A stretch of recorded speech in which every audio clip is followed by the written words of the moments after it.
primitive as well. And you spent the last 22 years building a super app for Indian travelers. Would you say now that your moment has finally arrived, that India is finally living up to its promise? I think so. You're right. We've been at it like now for over 2 decades, and from 2000, 2005, 6 was a time when internet was really not ready at that point, and in 2006 it started to take off. And I actually think now we've come a long way. I'll tell you how. So, just as a country, India has also sort of developed really rapidly in terms of just the overall infrastructure growth. So, if you really see from a travel standpoint, the core infrastructure that is required for travel in the country is a really large country. We've come a long way with be it airports, express, highways, and the speed trains now and so on. And the digital infrastructure has come an absolute. So yeah, it feels like during the pandemic that kind of accelerated the digital infrastructure, and the saying in Asia is that while the dragon slept, the elephant came out to dance, right? So if the elephant was dancing right now, what kind of dance would it be doing, Rajesh? And Rajesh is going to do that dance. Yeah, well, I'm going to do the dance in the evening when I'm a couple of days down, not here on the stage. But see, elephant would be dancing on a one Bollywood hot number, I guess, right? So no, I think it's exciting times. To be honest, you spoke about acceleration during the pandemic. I tell you this from an internet adoption standpoint. We used to have like whatever 2010 when the IPO had 120 million internet users. Today we have about 600 million internet users. But more importantly, the buyers. So the difference between the lookers and the actual, people who are doing the shopping on e-commerce platforms are today about 150. It used to be 10 million 10 years ago. So the huge gap that was there is sort of bridging. And yeah, it's sort of bridging. And huge potential. I mean, if you see the headroom, we still have a huge amount of headroom given the size of the middle class there. But from an adoption standpoint, from an overall digital infrastructure standpoint, we've come a long way. All right. So I prepared a couple of charts which really shows the changing landscape in airports, especially in Asia. Yeah. And if you look at the airport recovery, right, basically during the pandemic, all airports in Greater China dropped out of the APAC top rankings. Yes. And there were 4 actually pre-pandemic. And next slide goes to South Asia now. There's 3 airports in the top 10, and that's Delhi, Mumbai, and Dhaka. So, but China is a big part of the mix. And I was at a hotel investment conference, HiCap, and there was an investor who said that China is not going to be the China we have known for the last 40 years. So how should we in travel adjust to a world that is without the China that we've known? Yeah, no, I think it's a great question as well. So firstly, I'm not surprised with this data at all, because Delhi, Mumbai, and I would actually add Bangalore as well, huge amount of capacity that we've added in terms of more airports. Delhi has 3 terminals. There's one more airport coming out. Mumbai's got 2 terminals already. Bangalore new terminal is coming out. So huge amount of capacity expansion happening. But with respect to China, firstly, I would say, and it's a fair comment that whoever that made, someone's made that comment. But I think it's just be too early to write off or underestimate China. I actually do think, right now, China is going through a challenge, right? And that's because of zero COVID policy more than anything else, right? So as the country opens up, I think the world is going to see the pent-up demand coming from that part of the world again. I'm pretty sure of that. We saw that in India. We saw revenge travel happening across the board. It's going to be phenomenal. It's going to be phenomenal. But in terms of India's potential, I think it's huge in terms of filling the gap, in terms of what promise that India could potentially deliver in terms of more and more travelers sort of traveling the world.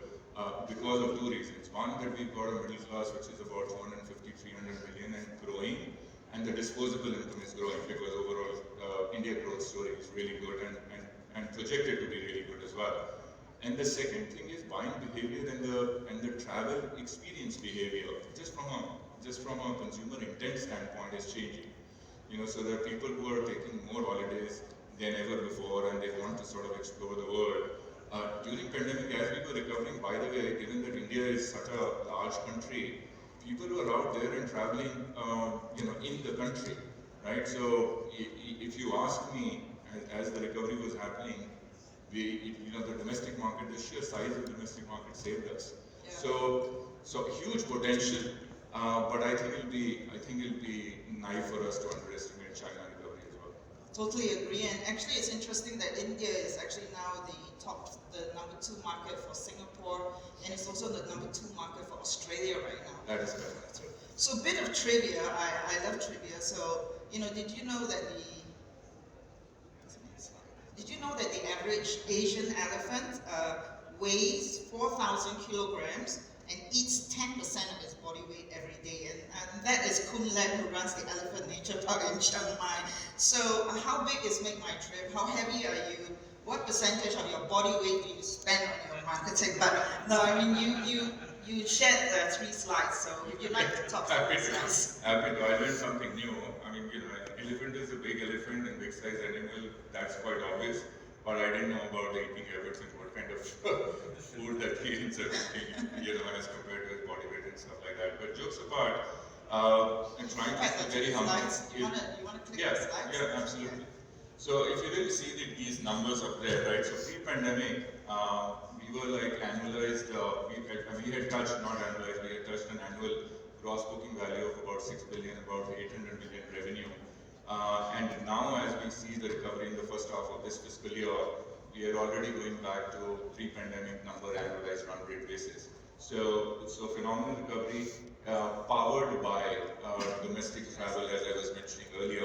And this is despite the lag in the international travel recovery, which is about 65-70%. So the outbound travel in India is still not really fully recovered, thanks to visa issues and all of those operational side of issues that ended up happening during pandemic, with the right sizing of people, etc.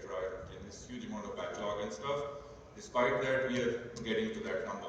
And then there is going to be a phenomenal growth next time. So if you look at the other important thing, and it's interesting, these 2 screenshots, if you really see, and this is the evolution of MakeMyTrip.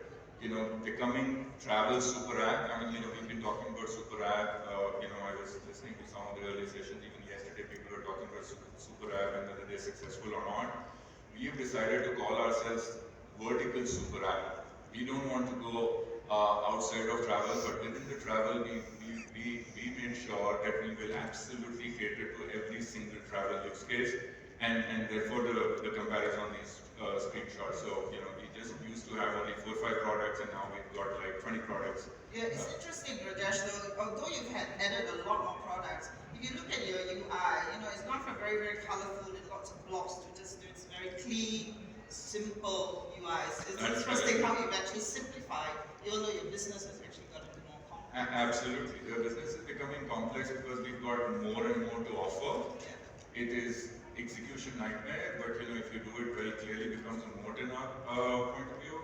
And the UI, you keep experimenting, and you will, by the way, see a new homepage coming up soon as well. So, and I would say just one more thing before we sort of move on.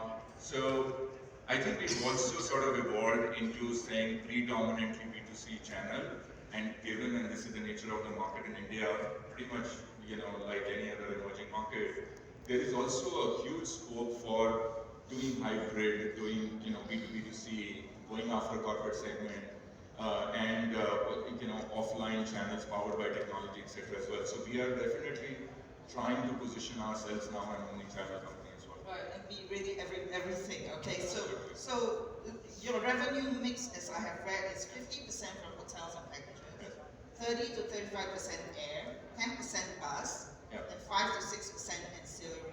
So say 5 years from now, what do you expect those percentages? Yeah. So I'll give you the pre-pandemic number first, and we used to be 50-50. We used to be 50%, when you look at the revenue, we used to be 50% hotel and packages, 50% transport, out of which about 40% used to be flights and about 10% bus. And we are getting it. So our first milestone is going to be, we have to get back to 50-50. I think it's just a matter of a couple of quarters and we will get there. And 5 years down the line, if you really see, I think there is huge amount of headroom still on the hotel and accommodation business, including the homestays, and we should talk about that. And our sort of estimate, very broad estimate is, in air market is also sort of growing, and then there's opportunity on international, both for flight segment and the hotel segment. There's a huge amount of headroom. In terms of these segments being under-penetrated from an online penetration standpoint. But if I have to just give very broad estimate, I think there's potential of becoming hotel and packages right up to about 60-65%, and then about 35% the rest of the transport. So more headroom in hotel accommodation and international air. Right. Okay, so now we've got 7 minutes. We're going to play the game of one. So short answers, please.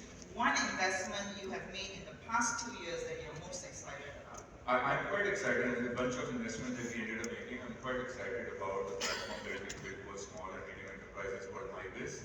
Okay. So the business side, small SME business platform. Okay. One post-pandemic breakout trend in India that's super interesting for our audience. Yeah, I think what is very interesting, and it was always a global trend, and it's becoming mainstream in India, is the homestays, which is the alternative accommodations. So whether hostels, the villas, the homestays, we are quite excited about that. And then just from a consumer trend standpoint, it has picked up quite a bit, and people are just going out short stays, short vacations, and venturing out, experiencing different kind of accommodation. And is that preference for homestays sort of domestic, and is it spreading international as well? So they're looking both. I would say, but the evolution really in terms of growth that we've seen is in the domestic market in terms of experiencing, and that culture wasn't there in the past. So that's really emerging. Therefore, I'm saying it's becoming mainstream in India. So when you experience in India, you would also like to experience outside as well. Okay. Like Thailand is a very good market for exploring villas and very luxury villas that have everything possible. I know, I hear lots of stories from villa owners in Bali and forget about the huge Indian weddings. That's correct. That's correct. Okay. So one tech that you feel that India is blazing the trail in, and you do thumbs up or thumbs down? Yeah. Metaverse. I think it's early days in India for metaverse, but it has some potential. Okay. NFT loyalty. Loyalty, I would say thumbs up. NFT, thumbs up. Okay. Blockchain. Thumbs up. Voice bots. Voice bots, thumbs up. So I'm interested in voice bots in India because that seems to be like a tech that India just seems to be, really. Yeah. So tell us a little bit about how voice bots is changing the landscape. Absolutely. So India is a really, really large country. So there is large size of our population who would sort of be very comfortable with English, translate to e-commerce, etc. in English. There is equal amount of number of people who are more comfortable in regional languages, right? So what is the kind of solution that you have to offer? So I think a lot of the companies, including us, a combination of regional languages and bringing in the voice element and a hybrid solution, a combination of the two, is potentially going to be the solution for people to sort of come online. They're already consuming the content in vernacular language, but they're not buying. So I think the voice bots or a combination of regional languages and the voice input intervention is going to be the potential sort of product innovation. Especially in the sort of very secondary, if you go deep into India, absolutely. And right now is a lot more sort of inspiration, like not so much transaction, but you see that going down to transaction. That is correct. All right. Chat. Chat is already happening, and I don't know if you know, like WhatsApp as a chat tool is phenomenal use case in India, and I think pretty much every e-commerce platform, including ours, has been leveraging not necessarily only on WhatsApp, but you have your own sort of chat platform for buying assistance, for post assistance, and so on. So thumbs up on chat. Okay. All right. So this session is also called ground reality. So let's not get carried away. So one ground reality that hasn't changed in India: foreigners beware. Right. Well, I would say the positive thing is that we continue to be warm. So hospitality. I don't think there is any change in that. Okay, that's a very positive. But people always say that doing business in India is emotionally exhausting. Is that true? No, I wouldn't say emotionally exhausting. I would say it could be, sometimes it could be tough because, from a growth standpoint, if you go beyond 4 metro cities, then what do you end up sort of doing? It takes maybe more time, maybe ease of doing business, we've improved significantly, but maybe we can do better. I don't think it's emotionally exhausting. Okay, so one local competitor that you have the most respect for? You know what, I have to be honest, all the local competitors unfortunately are basically only discounting, so I have little respect right now for all the local competitors, but there are plenty of global competitors that we draw inspiration from, the booking.com, the Airbnbs and stuff. Right, so how do you compete with them if they're just discounting? You go lower? No, we don't. So thankfully over the years, what is helping us is that we've been able to establish our brand more on the back of experience, and then you get stickiness and you get more repeat. You obviously have to be tactical as well, and then you stay competitive, but I don't think we would be the cheapest in the market all the time. We don't do that. And I think this is the brand recall and the repeat rate has sort of helped us navigate all these dynamics as well. And you were really the first as a trailblazer. You blazed the trail to IPO from Asia 2010. So a lot of your competitors now are going IPO. Not that you want to help them, but what advice would you give them? No, I'm happy to help them as well. So, no, I think the one piece of advice I would say, and it's become unfortunately a phenomena of late in the India market, has been a global phenomenon in the past as well, is that we end up chasing valuation. And I would say don't chase valuation, just focus on building or solving the consumer problem or the business problem, and the valuation will fall in place. Okay, you mentioned booking just now, but I want to ask you one global OTA that you learned the most from other than Trip. I have to say other than Trip. So besides Trip, it's booking.com and Airbnb phenomenon. So I know you're a big champion of startups, and thank you for supporting our global startup competition. Is there one travel startup that you're watching with interest? I think there's more than one, and I would say Hopper is here, Fred is here. I think it's pretty exciting stuff that's happening out there, and I think Trip Action would be the other one. Alright, okay, so I know you're a big sports fan, alright, so one lesson from the sporting world that we in travel should need as we enter 2022. Yeah, no, I think it's an interesting question. I would say 2 things. I would say there's no substitute for relentless hard work. And I think the other big lesson that comes from the sporting community is the teamwork. It's never one-man show. It's always, whether it is even an individual game, individual also is like Roger Federer will have his team, of like 10 people who sort of helping him get there. Right? So I think I would say relentless hard work and teamwork. Alright. So thank you, Rajesh, a titan who continues to blaze the trail. Thank you.